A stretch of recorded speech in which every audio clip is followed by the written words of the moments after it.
आज की इस वीडियो में हम लोग जानने वाले हैं कि क्वालिटेटिव कैरेक्टरिस्टिक्स क्या होता है फिनेंशियल स्टेटमेंट का। तो सबसे पहला होता है अंडरस्टैंडेबिलिटी।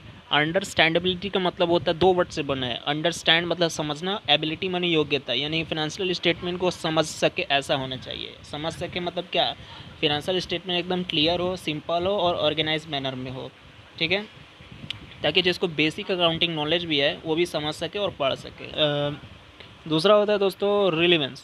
रिलेवेंस का मतलब होता है कि फिनेंशियल इन्फॉर्मेशन, फिनेंशियल स्टेटमेंट में जो इन्फॉर्मेशन दिया हुआ है वो बहुत हेल्पफुल हो, और इतना हेल्पफुल हो कि जो फिनेंशियल स्टेटमेंट के जो यूज़र्स है उनको डिसीजन लेने में मदद हो सके, यानी कि ऐसा होना चाहिए। ठीक है। तीसरा तीसरा को बोलते हैं रिलायबिलिटी। रिलायबिलिटी का मतलब क्या होता है, रिलायबल का मतलब होता है भरोसेमंद।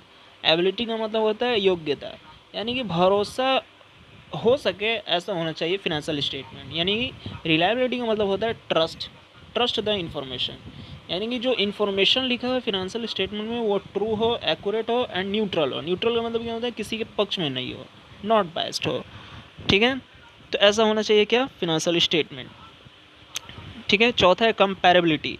कंपेरेबिलिटी का मतलब होता है, पहला दो वर्ड से बना है, एक होता है कंपेयर, एक होता है एबिलिटी। कंपेयर कर सके ऐसी होना चाहिए, यानी फिनेंशियल स्टेटमेंट ऐसा होना चाहिए कि जिससे कि हम कंपेयर कर सकें, यानी कि पास्ट ईयर का भी डेटा दिया हो और अभी और करंट ईयर का भी डेटा दिया हो, जिससे हम लोग कंपेयर कर सकें कि लास्ट ईयर में ऐसा डेटा था और अभी इतना डेटा है। लास्ट ईयर 10 लाख का सेल था और अभी करंट ईयर में 20 लाख का सेल है, यानी कंपेयर कर सके ऐसा होना चाहिए क्या, फिनेंशियल स्टेटमेंट। तो आशा करते हो दोस्तों आप समझ गए होंगे। मिलते हैं दोस्तों अगली वीडियो में। धन्यवाद।